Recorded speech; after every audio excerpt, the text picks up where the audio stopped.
But leaders who lead by fear, and so obviously in the church we go, that didn't work, that's not a Yeah. good plan. But even in the business world, what happens eventually, if you don't do it the way that I want you to, and I try to manipulate you and I try to control you and I try to do all those things, and you are strong enough to stand through all of my abuse, I will realize I can't control you. I can't manipulate you. I can't make you.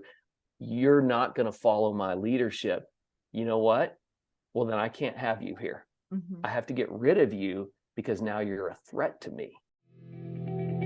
Hi, you're listening to Java with Jen with your host, Jenna Lee Samuel. On this show, I bring the simplicity of hearing God's voice into everyday life in a no-nonsense, authentic, and super practical way. With coffee in hand and real life in our faces, let's do this. Hey everybody, thanks so much for coming back to another episode here at Java with Jen. I have a repeat guest with me today, Mr. Allen Chapin. He's been on here a couple times actually, sharing about his books, and he is a wealth of wisdom and a wealth of knowledge. And I got real excited when I found out that he had shared with my husband's school of ministry on this topic. And when he was on my calendar, I was like, Allen, let's talk about this. And we're going to talk about leadership. Well, tell me what you title this message actually. Yeah, it was leadership by fear, or fear-based leadership, and the subtitle is "and how to avoid it." That's the more important part. Yes, because if you guys have ever worked under a leader, that part of how you can identify they're a fear-based leader is that it produces fear in your own life, right? Whatever, there's different things that you can look for, and we're going to break that down in this episode. There's 8 points, I think, that we're going to hit on, and we're going to try to get through all of it. If we don't, there are some resources in the show notes that Allen has made available to you so that you can get the rest of it. But before we dive in, Allen, I'm meant to tell you about this cool product that I have recently discovered, and it's been a game changer. So you like coffee, right? Oh, I love coffee. Okay, right. Every day. Every day, all day, right? Well, I actually can only do, I don't know if you knew this, I can only do like 1 cup of coffee a day, maybe 2. But if I do, weak. I know, right? I know. I'm like a weenie. So if I do 2 cups of coffee a day for too many days, it jacks me up. I get all dehydrated. It messes up my sleep. It just like really jacks me up. No way. I know. So there's this movement where people are getting off of coffee, and it's because coffee caffeine triggers your cortisol and raises your cortisol and makes it harder to manage stress and and your focus only stays present for so long before, again, you need your other second cup of coffee. And so this product is called Magic Mind, and it's like this little 2-ounce shot, and it's got all kinds of stuff in it. Matcha is one of the primary ingredients. So you're probably familiar with matcha. Yeah. And so matcha, what it does that's different is that tea caffeines, like caffeines from herbal teas and especially green and black teas, they actually release in your system. Your body metabolizes them slower.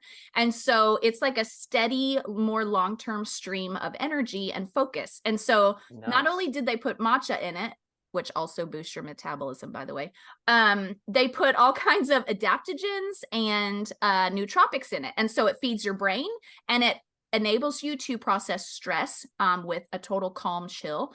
And so anyways, you know that our life has been crazy this last week. I've been drinking it this last week, and I think that's part of why I've stayed super chill.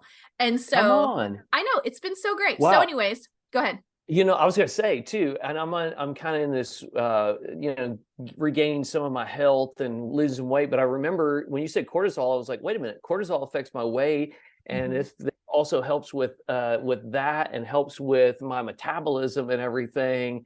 Then that helps me shift, get a little bit of that extra leg up that I need to stay healthy. Exactly. So if you want to check it out, or any of my listeners, if you want to check it out, this company was very sweet. They gave me a special discount code for my friends so that you guys could get either 50% off of a subscription, which is like huge, or 20% off of a one-time purchase of their product to try it out or whatever. It's all natural. It's got like 12 different ingredients in it, but it's all natural. So it blesses your body, and it builds your brain too. The neural stuff in the brain, it totally rebuilds all of that.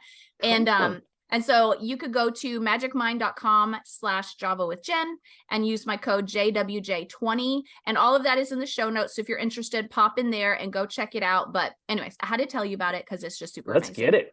I know, right? Okay, so let's get into our topic, fear-based leadership. So there are 8 different things that you wanted to share, and tell us really kind of in a summary, or like what brought you to researching this topic, and why is this something you wanted to teach people about?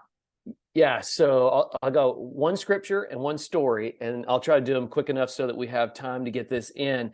Okay. The scripture where it really came from is John chapter 9. And as I was going through reading that, just my own personal study one day, I just began to see all these instances where leaders in the story were operating from trying to keep people in fear. And I was like, why are they trying to keep people in? Why are they going at it this way? And then realized, oh, they've got fear in their own life, and that's where this is coming from. And so that's why they're operating that way. And so I read through the whole thing, and I'm like, that is so. And so there's like 8 things that stood out to me that these leaders exemplified and did that. But when I was thinking about it, I remember I used to work for Academy Sporting Goods, Academy Sports and Outdoors now, whatever. But I worked at the original store in Pasadena, Texas. And at one point, I was a department head, and we had a manager who was pretty hard-nosed. And he was cool a lot of time, but then every once in a while, if you tripped his trigger, it was like boom, and it blew. And so I remember being in the store one night after we closed, and he had asked everybody that was over the different departments and everything, get these areas lined up, pull all the products to the front of the shelves, do all those things, make it look right. And he walked down this aisle, and it was not, and he always had to check everything to make sure it was ready for the next day. And I remember him walking down there and looking at this aisle that had not been done well. And he blew up, and he took his hand and he started at one end of the aisle and just raked everything off of the shelves onto the floor. He was pulling stuff off of pegs onto the floor, just throwing it all. He's like, look at this. This is junk. He's like, start over and do it right, kind of deal. And boy, people jumped, and they got in there, and they got that thing looking awesome. Well, I was left in charge one night to close the store, and there was an aisle that wasn't right. And so I saw what my leader did, and people responded. And so I did it. And people didn't respond as well. They ended up doing a pretty good job, but they went and told the leader what I had done. And he's like, he couldn't say a lot because he had done it. But I learned, because fear was created in me, then I started to lead out of that same fear. And I realized this is not a good plan. No, it's not right. This doesn't work like that. And especially in the body of Christ, it doesn't, it's not, this is true. This stuff is true. It doesn't matter whether somebody listening is faith-based or not. They could be in the business world, and all of this would be absolutely true. Even though I took it from a story in scripture, all these things are true, but especially for those of us who call ourselves believers, this is really this is not okay. And so it's like, well, then we need to be able to identify it and deal with it. And how do we correct it? And how do we come back from that if we've been operating out of this? Yeah, that's so good. And I told my husband the other day, I've been doing so much research the last few years, actually, on mental health and emotional health, and what makes healthy, safe people, and what makes unhealthy, unsafe people. And I told my husband, I said, babe, across the board, it comes down to 2 things. Healthy, safe people are driven by love and faith and an abundance mentality. Unhealthy, unsafe people are driven by fear and by scarcity. That's what it all in the universe comes down to. Everything comes down to it. And so scripture is so clear about how we should respond to fear. And so those who are listening, I want you to listen to this, because whether you're a parent, whether you're a boss, whether you have a boss, whether you have just friends, in some measure, every one of us carry influence and are a leader in some capacity. And so the principles he's going to share here are totally relevant no matter where you find yourself. If you're a parent, this is super relevant. If you're a boss, if you have a boss, learning how to deal with people, this is super relevant. So let's jump into the first one.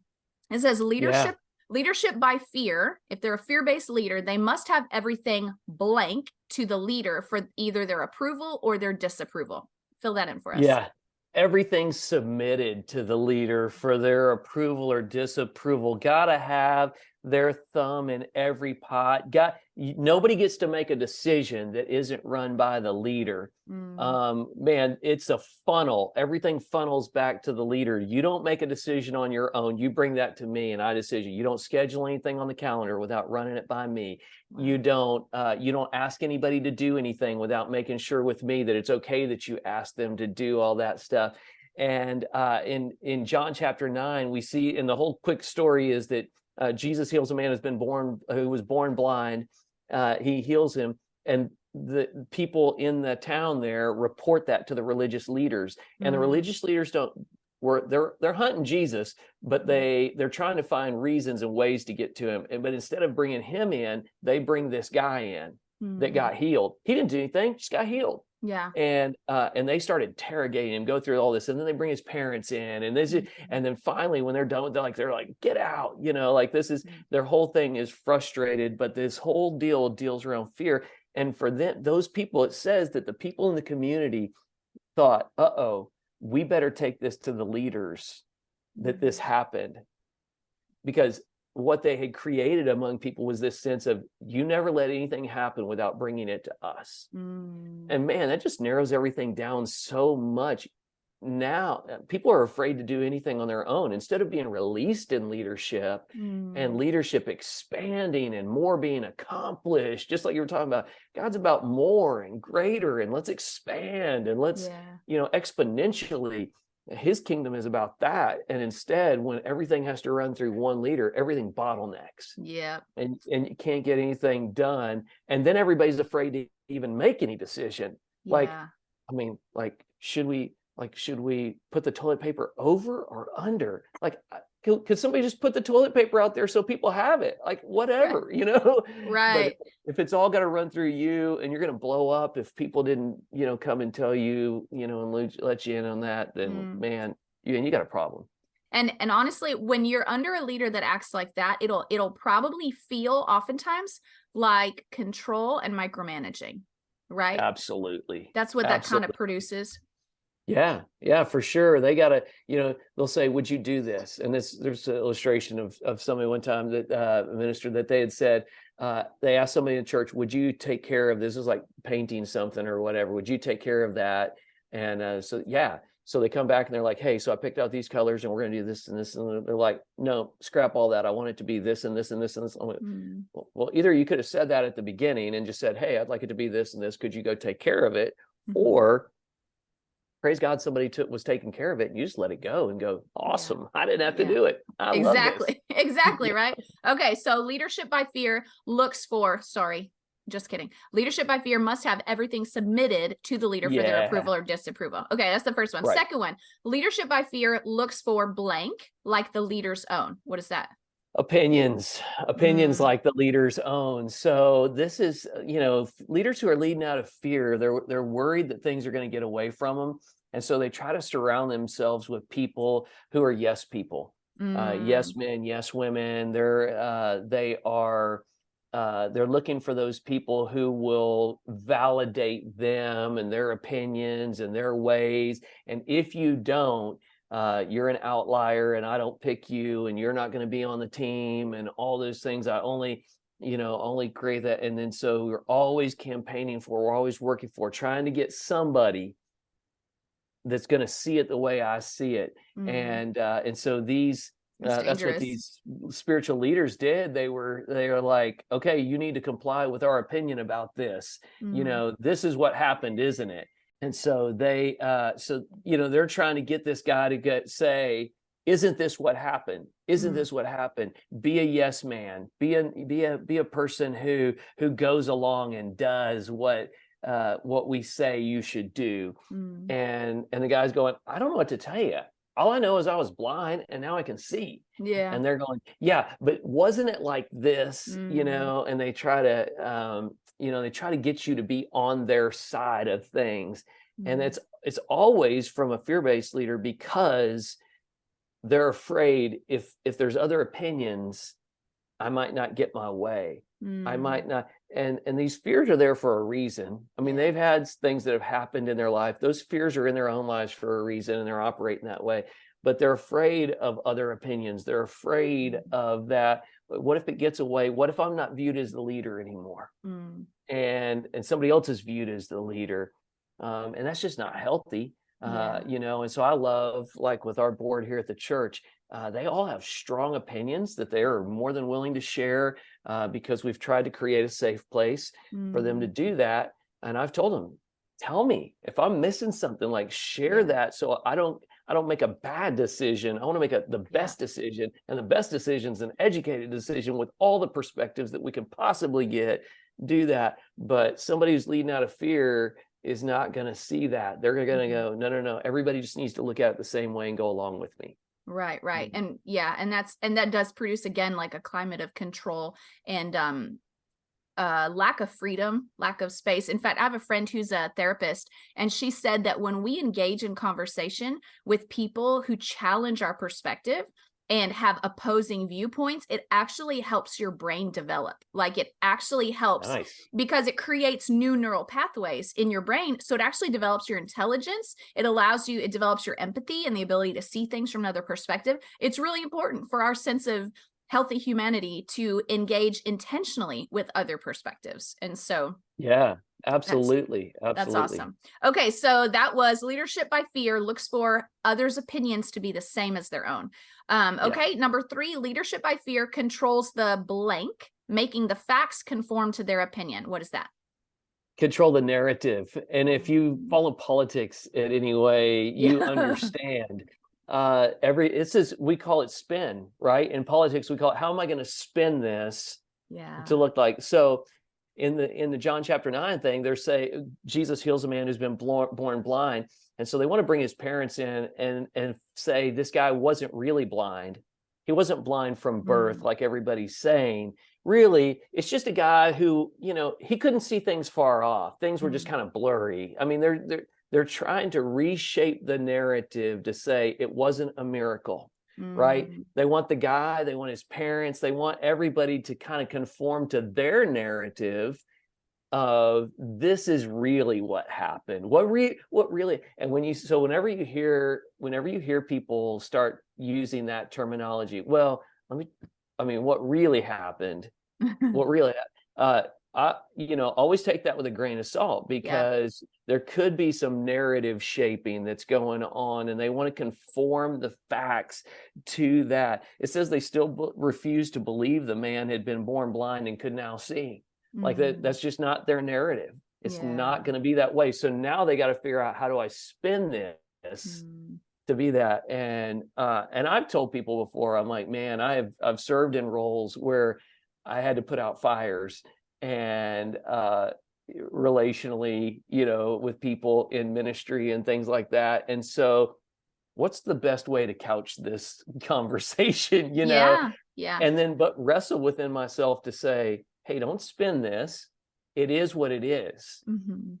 But how do you do it kindly? How do you do whatever, Mm. and figure Yeah. out a way to go? And there's a difference between The being motive is the loving and difference. kind. Yeah, Yeah. yeah.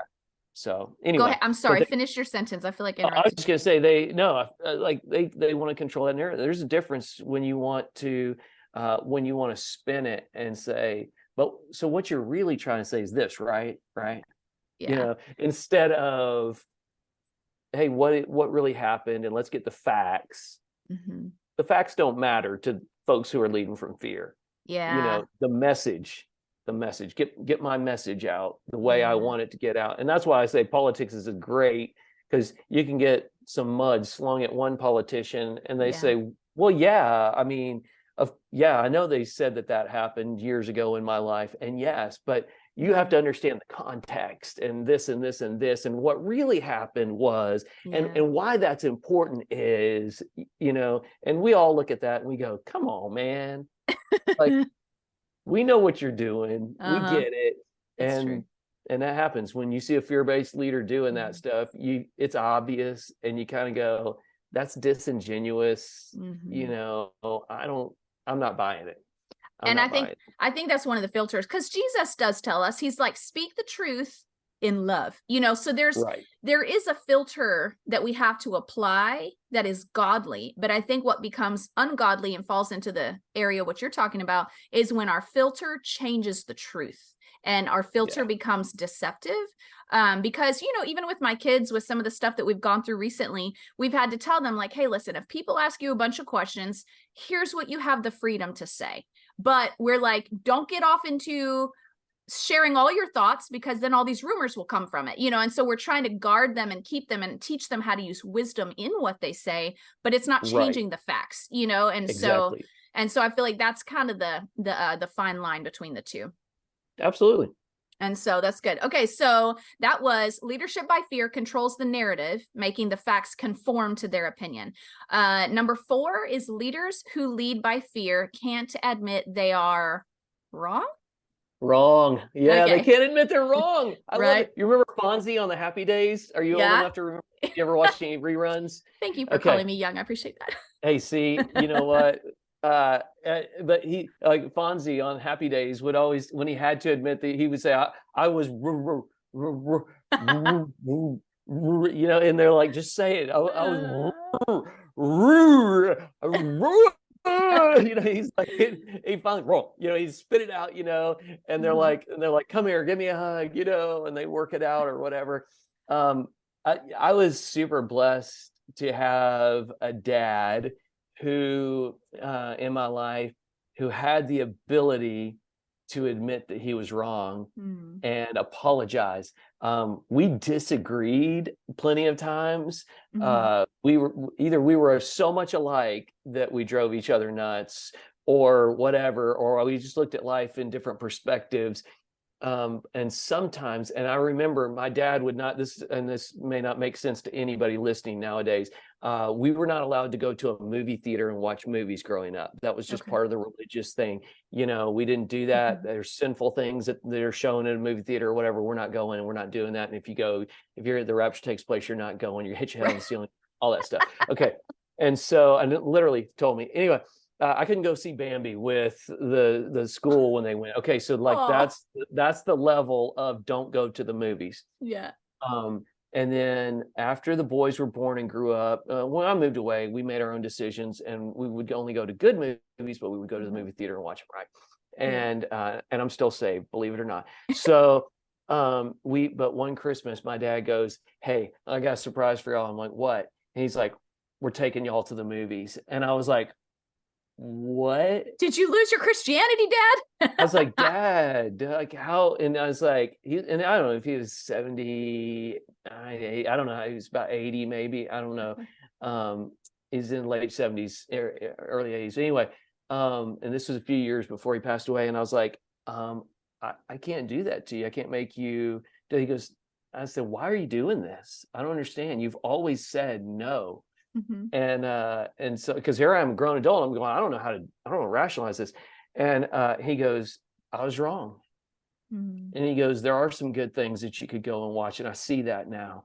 But anyway, but he had that ability all through the years. So I'd experienced that, just not with that particular thing. And I knew it. And I appreciate that, because it's helped me as a husband, as a dad, all those kind of things. In fact, when Angela and I got married, we set a rule that said, if we have a disagreement and you take a hard stand on something, you go, no, it's this way, and you're proven wrong, you have to out loud, you have to say, you were right, and you can't stop there. You have to say, and I was wrong. And then I added over the years, I'm sorry, will you please forgive me? You have to say it. And that's the rule. And so after a few times, it didn't take too long for me doing that to not take as hard a stand anymore and go, you know what?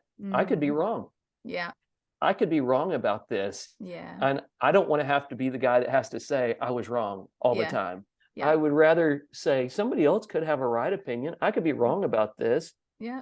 I don't think I am, but I could be. Yeah. But leaders who lead by fear can't admit they're wrong. Wow. Because if they admit they're wrong, then that they feel like that's a chink in their armor, that's a crack, they're not good leaders. If I'm wrong, then nobody will want to follow me. And there's all these faulty, flawed thoughts that come to our minds. People will think I'm weak, people will think I'm not a good leader, they'll think all these things. So if they admit they're wrong, they can't do it. And so that one is huge. And the leaders won't. In verse 18, they still refused to believe that the man had been healed.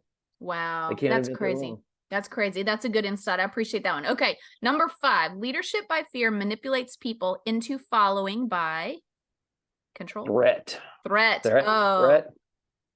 Either you do this or else. I Mm. joke with people all the time. I'm like, let me tell you something. Y'all better show up at church next Sunday, or I'm gonna come find y'all and break your kneecaps. Okay. Now, Uh-huh. obviously, I'm joking. I'm not the mafia. I'm not coming out with a baseball bat, showing up at people's house and break their kneecaps. They know I'm joking, right? But there are leaders who they are not joking. Do That's this true. or else.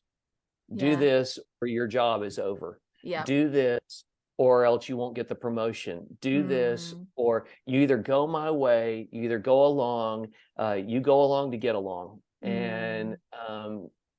and so either you do it or else you won't get that bonus. You won't get your raise. You won't. And it doesn't matter what the threat is. Mhm. The threat could be, you're not going to have a job here anymore. Or it could be, and I've had that happen. I've Mhm. had a leader say to me, well, if you don't want to do this, I suppose that you're going to want to go look for another position. And Low-key passive aggressive threat. you go, oh, Mm. okay, all right, Yeah. and when it comes to this story in John 9, it says that they called his parents in to ask him, and it says his parents said, you need to ask him. He's an adult. He can answer for himself. And it's Mhm. this is what verse 22 says. His parents said this because they were afraid of the Jewish leaders who Wow. had announced that anyone saying Jesus was the Messiah would be expelled from the synagogue. In other Wow. words, if you admit this guy worked a miracle, we're going to kick you out of church. Wow. And that's just threat, you Yeah. know? And there's so much we could continue to unfold in these. And I'm like, oh, okay. So it, yeah, because I'm like, okay, because healthy boundaries also has a consequence attached. Like if you keep right. yelling at me, I will be removing myself from the but I think the difference is in healthy boundaries, the consequence focuses on what I will do, not what I will do to you. You know what I mean? Exactly. And that's the Exactly. difference there. It's not punishment to you. It's like, hey, I just got to do this, and that may have consequences for you, but I'm not trying to create those consequences. I'm trying to restore the relationship. I'm trying to make this work. Right. And it focuses on self-control. Okay. Yep. So when leadership by fear manipulates people into following by threat. Okay. When someone opposes a leader who leads by fear, blank is the response of that leader. Anger? Anger, Yeah. man. Fear is the path to the dark side, Yes, it leads to is. anger, right? Yoda told us. Like, I mean, we understand, Star Wars taught us something, but when you get afraid, what happens is it's like backing a hurt animal into a corner. What Mm, do? They come out fighting yeah. because they feel like they're having to protect.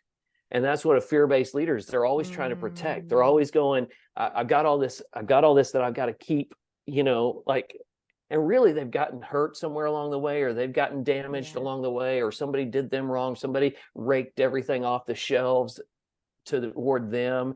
And so Yeah. now they are having that they don't know how to, I don't want this to happen again. How do I protect myself? And Mm, so when you back them into a corner and you just say, I disagree with that, yeah. they go, oh, you disagree? You disagree? Bam, and they blow a gasket. And Wow. what they're hoping is if I come out big, the other person will back down. They become a bully. They become a bully. And so they're like, I just got to get this out. I got to go big enough. And there's got to be enough explosion that scares them. Wow. And so again, now you're leading by fear. You're going, I want to create fear in your life by blowing up on you so Mm, that you will not challenge me anymore. yeah. And I want to beat you down so that I feel stronger about myself and see I was better. I was stronger. Mm, Only the strong survive, and you're weak, and now you're nothing, and all that. And all that does is belittle people. All that does it's is, abusive. yeah, it's abusive. People get hurt by it, and they go, you know what? That's fine. I don't want your leadership, Yeah. and that's what these guys do. When his parents tell those religious leaders, they're like, he's an adult, ask him. They're like, boom, Yeah, true. What did you say to us? How dare you? Do you Yeah. not know who we are and what power we have? And, Yeah. like, come on, man. Anyway, so that's that one. Okay. You sound like my kids. Come on, man. Okay, Come let's on, hit man. the last two because you have an antidote and I don't want to miss that. Okay. So Yep. leaders who lead by fear, blank people who won't conform. Yeah. What you got? You got anything? Manipulate? Label. They label Oh, people who won't they do manipulate them too. yeah, Manipulation is a huge part of this whole thing, it's but true. they label people who Mm. won't come, and they do that with this guy and his parents in the story. And he's like, they're like, but what about this? But what about this? Well, and they're like, you just like, you don't know. And they're like, hey, we're not a sinner like you. Oh, that's true. They're labeling. And they're labeling. What they're trying to say is, you're not spiritual and we are. Mm. And so therefore you bad, me good. Mhm. And that's what leaders who lead by fear, if you won't conform Wow. with me, then I'm going to tell you, and I'm going to tell everybody else, well, you're just a Yeah. rebel. You just have a bad attitude. You're just like to start trouble everywhere you go. Mhm. And it's just label, label, label, Yeah. label. And it's really an attack. And again, these are all attempts to control. Uh-huh. These are Yeah. all attempts to try to force other people into, and that's the problem. Leadership by fear actually works Mhm. temporarily. It works. Yeah. People will respond and do temporarily. Yeah. After a while, they've had enough and they're Right. like, I'm out of here. Right. If they're I don't have healthy. to. Yeah, if they're healthy. Otherwise, they just live in abusive situations and Yeah. just get, and sometimes they love you and they want that. I mean, that's why Mhm. we in marriages, sometimes you'll have Mhm. a husband who abuses a wife and she'll stay. She loves him so much and she Mhm. wants to see the best in him and try, Yeah. and yet, but people will label. And so when you hear a leader start calling people names, Yeah. they're leading by fear. That's true. Because they're like, well, you got, and in church world, we have terminology that we use, that's Yeah. catchphrases for you're bad, you're evil, you Mhm. do wrong, you're a rebel, all that stuff. And I won't get into all those, Yeah. but You're the anyway, devil. You have a spirit of witchcraft. You are exactly. Jezebel. You are Yeah. taking my job, all the things. Yeah. Yes. Yeah. It's all there. Okay, so that's leaders who lead by fear, label people who won't conform. Man, as Yep. you're talking, I'm like, I have all these real life scenarios playing out in my I head. know, right? I'm Well, like, these are, oh. I got them too, man. And most of us do. Most of us Yep. do. Okay, so the last one, when a leader who leads by fear can no longer manipulate or control followers, they blank and blank them. What is that? They reject and dismiss them. And Ah, so in the story, when they have done everything they can to manipulate this guy and twist the story and get him to conform and get his parents to conform and get everybody else to conform and everybody get on our side and do this thing. When they're like, I don't know what to tell you. I was blind and now I can see. I don't know what you uh-huh. want to do with it. I don't know who the guy is. I was blind and then he touched me and now I can see. I was just Mhm. so excited. I didn't stop to go, hey, what's your name? You know? Right. And so I'm like, yeah, should I? Probably. I should probably go find the guy and thank him, Yeah. but no, I don't know who he is. And so when they won't go along, they say, you were born a total sinner. And then they threw him out of the synagogue. Wow. They're like, you know what? Get out of here. And Wow. they kick him to the curb. And of course, in the church where we go, wait a minute, isn't this supposed to be the place where sinners come Uh-huh. and stuff gets fixed and God makes them right? And we're supposed to be part of that process and Yeah. help. But leaders who lead by fear, and so obviously in the church we go, that didn't work. That's not a good Yeah. plan. But even in the business world, what happens eventually? If you don't do it the way that I want you to, and I try to manipulate you, and I try to control you, and I try to do all those things, and you are strong enough to stand through all of my abuse, I will realize I can't control you. I Yeah. can't manipulate you. I can't make you. You're not going to follow my leadership. You know what? Well, then I can't have you here. Mhm. I have to get rid of you because now you're a threat to me. Right. And so I'm going to kick you to the curb. Don't let the door hit you on the way out. Right. You know, And that's the only way a leader who leads by fear, when they realize there's somebody else they can't control, that's their only option. Yeah. Because what else are they going to do? Now Yeah. they have to surrender their right as the leader, and they're Mhm. so afraid of losing that. Yeah. And I've seen how some leaders that operate like that, they have kind of an attitude of people are disposable. I'll just fire them and hire another one. There you Where go. where God's heart is discipleship.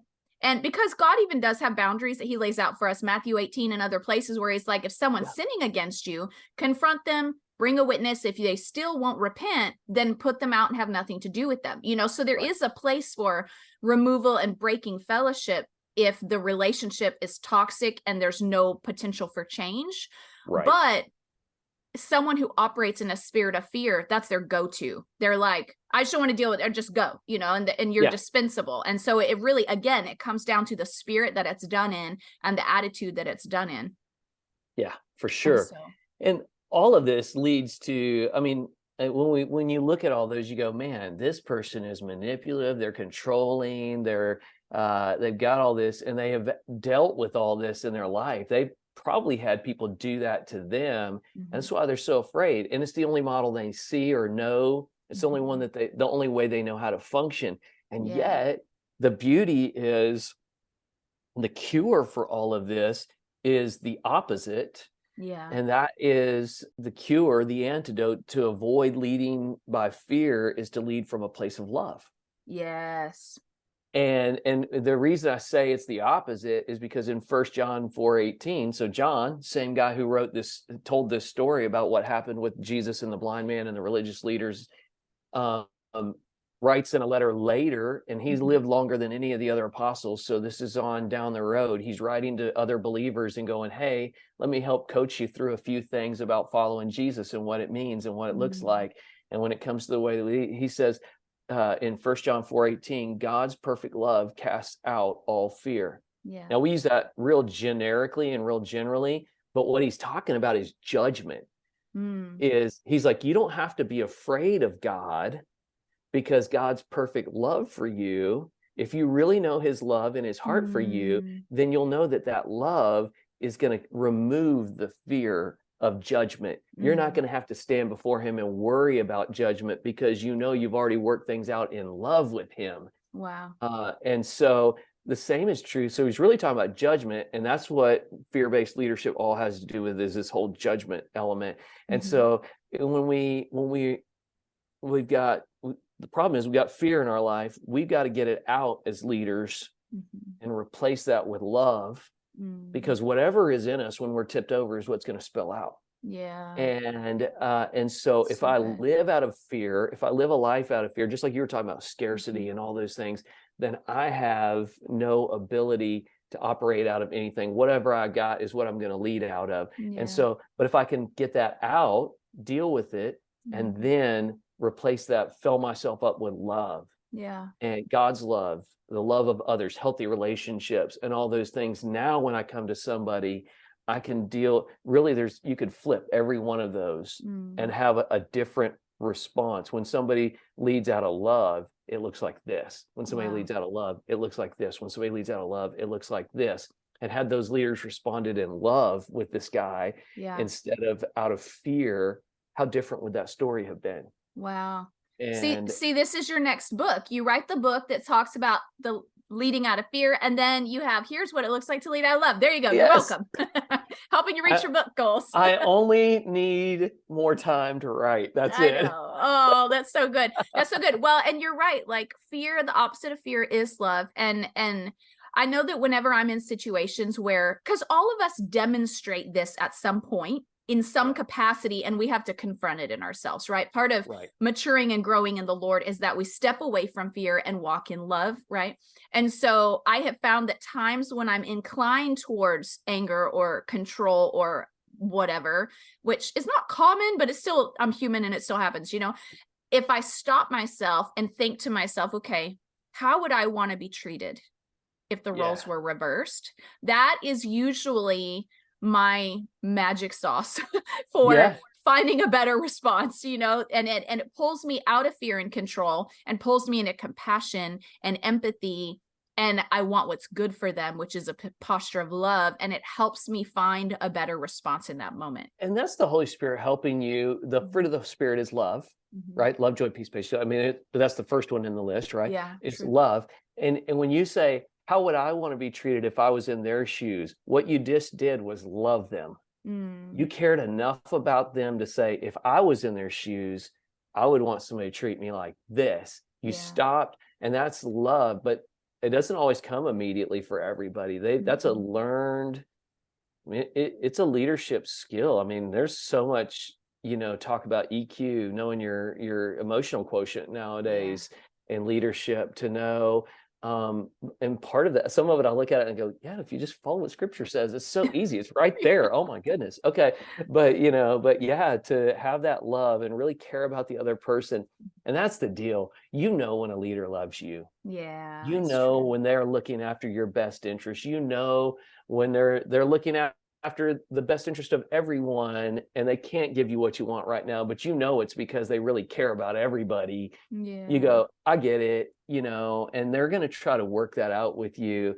But it's such a different, it's so, and you've probably seen both those leaders in your Mhm. life. Yep. I've been both those leaders. Yeah. Yep. That too.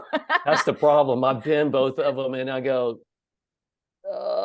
Yes. and finally, I'm like, if anybody's going to ever accuse me of anything, I Mm. want it to be that guy loved too much. Mhm. Yep.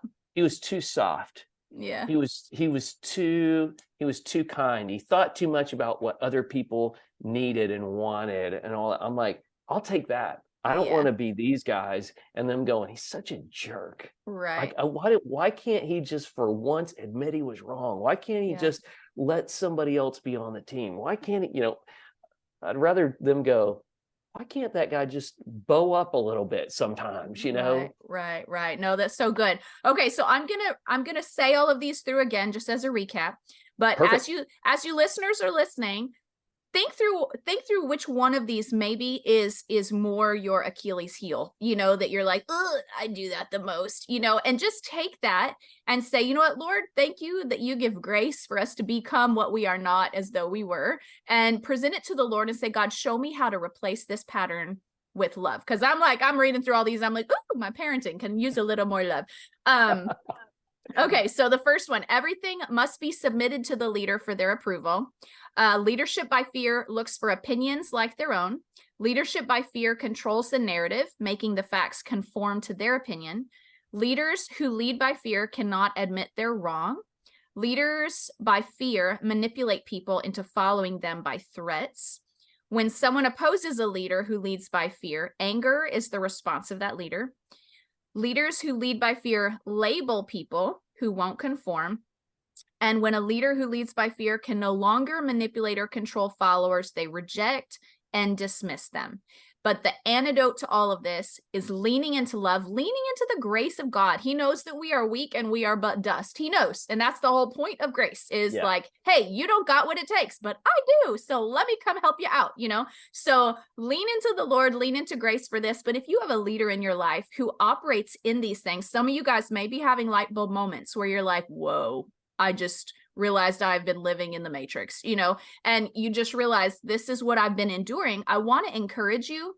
Leadership that leads by fear is not healthy, and exposed to it in a prolonged period of time does begin to destroy your heart and your mind. It is Yeah. abusive at its core. And if they're not willing to be repentant and to change, you probably need to remove yourself from that environment so that you can protect the health of your own heart and mind. I've had to do that myself in other situations, and I always am grateful that I did. I'm always grateful that I protected the health Yeah. of my own heart. So I just want to encourage those of you, if it's a boss, if it's a spouse, if it's a family member, boundaries are necessary, and you need to be able to hold your boundaries to protect your own heart and your own mind. Yeah.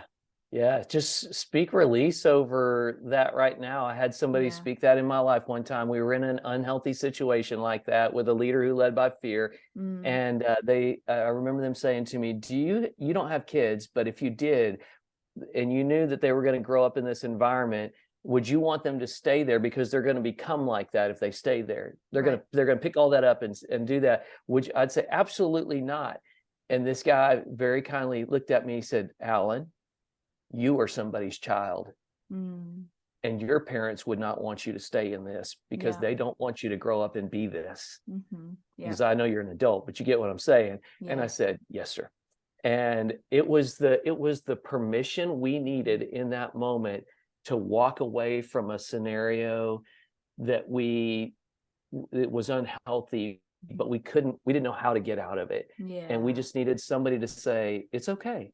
You don't have to stay in that. And so I just want to speak that over somebody right now who's listening, who you need somebody to give you permission, and your parents don't want you to stay in this. I don't even know. Your parents may not be alive. You may have had horrible parents. I don't know. But God doesn't want you to live abused. And he just gives you permission right now to step away from that, even if it's temporarily or if it's permanently and you need to, to get out. And because if it's not going to change, then it's okay. It's safe for you to get out. Yeah. We're not meant to live subject to the sin of others. The word of God is very clear that we're to address when people are sinning against us. And if they're not repentant, we are to break fellowship with them, because your first priority is to guard your heart, guard your mind, guard your spirit, and to live in a healthy space like that. Okay, Allen, thank you so much for sharing all of this. We've come to the end of our time, but you guys, this was so good. Share it on social media, because I know there's lots of people that are probably going to find some epiphanies as they're listening, and maybe some conviction, and maybe realize they need to make some changes in situations in their life. And the truth sets people free. And so you guys share this episode. If you want to connect with Allen, he's got a number of books online, and you can connect with him over at allenchapin.com. That's it. allenchapin.com. Is there anything that you want to share with the listeners for them to come check out? Oh man, I just and I don't. This is probably too late for this. They'll have to get it for next year. Just released a Christmas book, Christmas devotional. It was so fun. And so, but more coming, and really a couple books this year, Lord willing, that are more geared toward leading within the church world, those kind of things. But one of them is about communication. And it would applies to anybody who's preacher, teacher, whatever. If you stand in front of people and communicate, I'm going to give a model that's going to help you frame everything in the way that you communicate, so that people can grab hold of it, and you can communicate effectively to people what it is that's in your heart, or what you need to get to them, whether it's in a business setting or in a church setting or whatever. So yeah, I love it. Thank you so much, Allen, for coming on here again. And you guys, absolutely, thanks for having me. It's such a blessing to have you every time. And so you guys, make sure you go connect with Allen at allenchapin.com. That link will be down in the show notes. Make sure that you're following Java with Jen wherever you listen to your podcast, so that you don't miss any new episodes. I love to have my guests on in a repeat manner, and I'm about to jump on another interview with another repeat guest, and it's just a blessing to get to know them. So make sure you're subscribed. You may hear from Allen again, and come follow me at Instagram, Java with Jen. Share this with a friend, and we will see you guys next week. Thanks so much for tuning in to today's show. Listen, let's stay connected. Come follow me on Instagram at Java with Jen, where you can follow the latest and say hey. It's a really great way to stay in touch. Many of you have also asked how you can support the show. You can make donations through the Anchor app or on Patreon, or of course by sharing, rating, and reviewing on social media and iTunes as well. Your heartfelt feedback always reminds me why I do this. Also, don't miss our merch store, where you can get super cool Java with Jen swag and coffee. Find it at javawithjenmerch.com. Until next time, remember, hearing God's voice is simple, and He wants to be a part of your everyday life. See you next week.